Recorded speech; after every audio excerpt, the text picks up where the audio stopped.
Gold and silver has finally been found on Oak Island. The Lagina crew's hard work has finally paid off, but it leaves one big question. Are these findings part of the legendary treasure?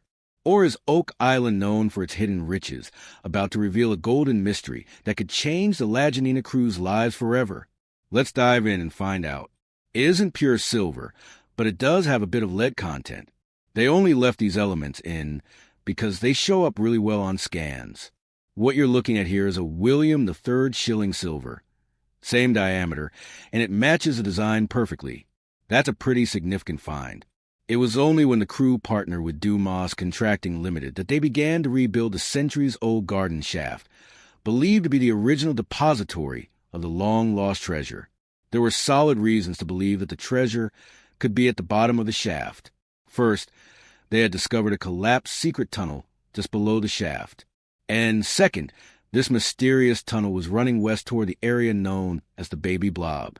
The Baby Blob is a spot that tested extremely high for traces of gold, silver, and other metals. So, the next logical step for the team was to begin horizontal probe drilling. They hoped this would finally point them to the treasure's exact location. But instead, they triggered a leak of ocean water, forcing them out of the tunnel. It became clear that they had fallen into an ancient trap, one of the many booby traps littering this island. All their work up to that point was destroyed. They believed they hit the flood tunnel system. And even though this was a major setback, it also confirmed something huge. The science and the traps together now offer real proof that the legend surrounding Oak Island might actually be true. The big goal now is to recover solid pieces of the shaft so they can run dendrochronology on it, tree ring dating, which will give them an accurate age for the structure. The speed and volume of the flooding in the garden shaft, they concluded, could only have been caused deliberately, designed to stop treasure hunters before they could reach what lies beneath. Jack points out that things have started changing all across the island. Their first stop is Lot 5, where they have uncovered a variety of new discoveries and clues.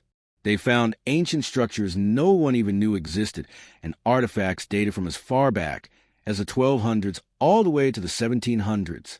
There have even been coins and tokens uncovered in the area. What's fascinating about these finds is how they keep getting more interesting over time. So now they've got Leerard and his team focused on work in that area. And with so much evidence pointing to treasure in the money pit, the crew has widened their search across the island, looking for clues to who might have built this whole mystery. The western portion of the island could hold the answers. Lot 5, a 4-acre piece of land, was purchased a few years ago by Rick, Marty, and Craig from the estate of Robert Young. And ever since, it's been a hotbed for new discoveries. All of this has led the team to a list of new suspects. People who might have left the traps, the secrets, and the treasure buried on the island. One of the suspects left behind 4 Roman coins that date back nearly 2,000 years. The team confirms their authenticity. Clearly Roman in design. These aren't just old coins. They're absolute proof that someone with Roman origins might have been on the island long before anyone imagined. They also discovered an old barter token that they've connected to the lead cross found in Smith's Cove back in 2017, a cross that has long been associated with the Knights Templar. On top of that, iron tools have been found that link back to Sir William Phipps, a 17th century English politician. This connection sparked speculation that a full chest of Spanish silver could be buried somewhere in the money pit. These discoveries were made near stone foundations, one rectangular and the other rounded, located close to the shoreline. The archaeologists have been hard at work uncovering a massive stone structure much larger than anyone had expected. The importance of these finds has earned the area a special designation, which allows the team to excavate in a way that preserves the archaeological context of the items they find. Through their careful work, they've been able to observe how the shape of the structure varies in size, curvature, and quality of construction.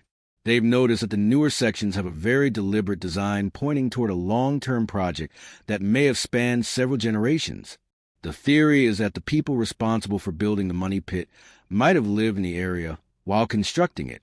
Meanwhile, Gary and Peter head to Lot 4 to sift through the spoils collected around the big feature. Their plan involves using metal detectors to comb through more than 10 tons of material gathered from the shoreline of Lot 5. What they find is a collection of items spanning centuries. Among them, a 14th century barter token, 17th century tools, and materials that match substances discovered 100 feet deep inside the money pit. Some of these materials also match findings from a site in Locust Coney, which have been linked to an 800-year-old cross. Gary and Peter are determined to find something that can pinpoint when this mysterious structure was built and why it exists. After some careful searching, Gary finds a cut coin. If it turns out to be a Spanish coin, it could be made of silver. Gary examines it closely, noting that the cut is clean and intentional. Exactly how coins were split in the past to make change. This could potentially be a Spanish treasure coin. Back in the 18th century, European nations like Spain, England, and France were busy colonizing new lands and creating trade routes across the Americas. During that time, both the military and pirates were known to cut coins to pay their crews. This discovery might point directly to that era and possibly to treasure. Knowing how significant this could be, Gary and Peter take the coin to the Oak Island lab. There, the Lagina brothers, Rick and Marty, are joined by Jack, Lear, and Emma to study the find. Lear confirms right away that it's a cut coin. Jack notices it's been quartered, while Emma prepares to run a CT scan to reveal more details. They use a Skyscan CT scanner to X-ray and magnify the coin into a three-dimensional model. The initial scan only shows surface-level details, but a longer scan promises to reveal much more. While they wait, the team decides to continue scanning the area for additional finds. Soon after, Rick gathers a team for a meeting. Marty and Craig join them via video conference. The report on the silver coin has come in, and everyone is eager to hear what it reveals. Emma explains that the detailed scan revealed faint engravings on one side of the coin, and the XRF map. Scan showed that the silver coin contained some lead. The XRF scanner uses beams of X-rays to detect elements by highlighting them in different colors on the object surface. Based on these results, the coin is identified as an English shilling from the 1690s. You can even see the ponytail and the two small triangles. It's actually a little ribbon. That's a shocker. The engraving marked GV and the design details on both sides match the markings found on a William III shilling. It also shares the same silver composition and diameter. So, while this coin isn't a Spanish silver piece, it's still incredibly significant. It proves that the area they were searching in Lot 5 could have been occupied as far back as the 1600s. Although the team is disappointed that the coin doesn't support the Spanish treasure theory directly, it opens up a new line of thinking. Someone might have been working or hiding something in Lot 5, perhaps a soldier being paid for a service or someone guarding something more valuable. This leads historian Doug Kroll to recall a book he once read about the British military attempting to recover treasure left by Sir William Phipps on Oak Island. The book titled Oak Island and its treasures tells a gripping story of a covert military operation that took place long ago. According to the book, Sir William Phipps buried a vault of treasure in the Money Pit area. His English allies reportedly tried multiple times in the late 1600s to retrieve it, but all attempts failed. If Doug is right, then this English shilling might be more than just a coin. It could be a link to those long-forgotten recovery missions. It could mean that the English military was in fact on Oak Island trying to retrieve the very treasure the crew is now chasing. Combine that with the gold and silver particles found during water testing on the island, and the puzzle pieces start to align. The clues are stacking up, and they all seem to suggest the treasure is still here, buried deep, hidden well, but waiting to be found. This discovery has raised the stakes for the Oak Island crew. Their work in Lot 5 now feels more crucial than ever. Each piece of evidence brings them one step closer to solving the centuries-old mystery. And for the first time, there's a real sense that they are closer to answers than ever before. Could this finally lead them to the treasure? All the clues suggest something huge lies beneath this island. Rick Lagina has finally found a breakthrough on the mysteries of the infamous Oak Island. The team has just uncovered something so bizarre that it proves gold is truly here on this island. But did they actually find a hidden chest containing a map to the real treasure? That's the big question. And what follows might just have the answer. Craig Tester, Steve Guptill, Alex Lagina, and the rest of the crew gather to launch their latest large-scale excavation. Their goal is to uncover what they believe to be the second shaft buried over 100 feet deep and built during the early 18th century. It's believed this shaft lies just a few feet southeast of the original money pit. To investigate this possibility, they begin digging into what is considered to be the first ever searcher shaft on Oak Island. Their primary aim is to extract samples of the wooden structure for dendrochronology testing, which will allow them to determine the exact year the tree used to build the shaft was cut down. According to Craig, if anything can tie them directly back to the original money pit, it would be Shaft 2. The rings within the wood will reveal its age. If they can match the date to around 1805, they'll not only confirm the shaft's identity, but also get closer to the source of the precious metals they've been detecting in the area. As they excavate, they pull out a large piece of wood that they suspect might belong to one of the long structural walls. The question is, does it really belong to Shaft 2? Rick explains how critical the second shaft is. It's like their holy grail. If confirmed, it brings them closer than ever to locating the money pit. The wood they retrieve is rounded and thick.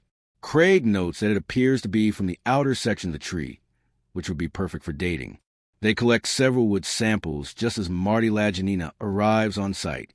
Using a mirror to reflect sunlight into the shaft, they get a better look inside. Marty is amazed at the level of engineering and hard labor the early searchers accomplished using such primitive tools, and how today's team needs to think just as creatively to finally solve the mystery. As Gary uses his metal detector to skin a fresh scoop of earth, he picks up a signal. Inside the dirt, he finds a well-preserved rose head spike. These types of spikes were commonly used in construction between the 1780s and mid-1880s, which could be a key clue linking the shaft to that time period. They also spot numerous wooden boards lining the pit. Some beams are removed for examination. Rick observes a mix of old wood, some of which matches the period during which the second shaft was likely built. If they can confirm the wood dates to the early 1800s, they may have just uncovered the first true discovery shaft on Oak Island. An incredible milestone. The excavation is challenging. The operator of the excavator is working with no direct visibility, guided only by Scott's instructions as he scrapes along the shaft walls, hoping to retrieve more wood samples. At one point, a promising sample slips from a bucket and disappears into the water below. But despite this setback, Billy, the excavator operator, succeeds in pulling out a massive wooden beam. Gary immediately tests the beam for traces of metal using his detector. When there's no signal, it's actually a good sign. It suggests an older style of construction, likely built before the use of metal fasteners became widespread. This might be the first searcher shaft ever found on Oak Island, at least the first they know for sure. The next question is whether someone reconstructed the top portion of Shaft 2 after it was originally built in 1805. If so, this might be the final clue they need to pinpoint the original money pit. This entire area has now become a landmark in their search. This operation has been an incredible success. Back at the Oak Island Research Center, Marty Lagina meets with members of the drilling team to align their strategies moving forward. Marty emphasizes how his attention has been fixed on the metals previously detected in the island's water. A few weeks earlier, scientists had analyzed samples and identified a specific area that continued to show high concentrations of metals like copper, lead, zinc, and tin. Their focus narrows on a roughly 2,500 square foot section referred to as the P area. Within this, Dr. Michelle and the team have identified a subsection they've dubbed the Golden Egg. This part consistently shows the most promising levels of metallic activity, and Marty is convinced it's where their attention should be focused. They decide this is the ideal spot to begin a new round of well drilling, hoping to uncover deeper clues as to what lies beneath. The following morning, the team gathers on site, prepared to begin their latest round of drilling in the Golden Egg Zone. As the drilling progresses, they begin to see evidence that something unusual might be below. At nearly 100 feet deep, Mike from Choice Drilling pulls up a core sample. While the top of the sample is soft and lacks any obvious wooden fragments, the absence of wood is seen as a positive sign. It suggests they are nearing the outer edge of a void or a structure rather than drilling to material that might fill it. Marty feels strongly that if something man-made exists down there, this is the place they'll find it. Peter proposes that they collect water samples from the borehole for further metal analysis. They agree, and Dr. Spooner is called in to assist with the testing. Later that same afternoon, Marty returns to the site after hearing they've made notable progress at the Yen-13 borehole within the Golden Egg. Just days prior, the team believed they were close to piercing a man-made structure at around the 100-foot mark. This new sample is pulled from a neighboring area beneath a yellow cone marker and is compared to the one from Yen-13. What grabs everyone's attention are loud, unexpected booms that erupted from the borehole, lasting for over 30 seconds. These booming sounds lead to a new theory. They might have drilled near a large cavity. The sudden release of pressure and sound could mean they've broken through into an open space underground or that a part of the structure is collapsing. Dr. Spooner suggests there is likely a significant void beneath them. To further support this, Dr. Spooner collects a water sample that appears noticeably darker and yellow-tinted in the sunlight. He notes that this kind of water coloration often occurs when it flows near large amounts of buried wood, releasing organic matter and metallic traces. The signs are stacking up. This development excites Rick Lagina. The possibility of an underground collapse paired with discolored water and resonant booms strongly suggests they might be looking at a hidden chamber. All the evidence points to the movement of water through a tunnel or shaft.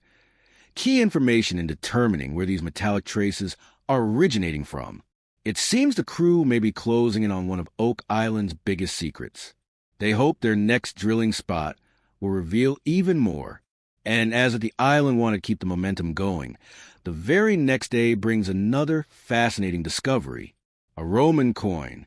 This isn't the first, and the team is beginning to see a pattern. These coins could potentially be connected to Viking descendants, an angle that suddenly opens up new historical corridors. The resident historian explains a potential link. The Norse reached Iceland and Greenland well before 1021 AD. From there, Newfoundland is just a short journey west, about 600 miles northeast of Oak Island. That geographic proximity makes it plausible that explorers, tradesmen, or even treasure carriers from a Norse world may have reached Oak Island far earlier than most records suggest. To explore this theory, the crew planned a research expedition to the Viking settlement in Newfoundland, a site recognized by the Canadian government as a National Historic Site. It is to date the only confirmed Viking settlement in North America. This place, L'Anse aux Meadows, is where their journey for historical clarity will continue.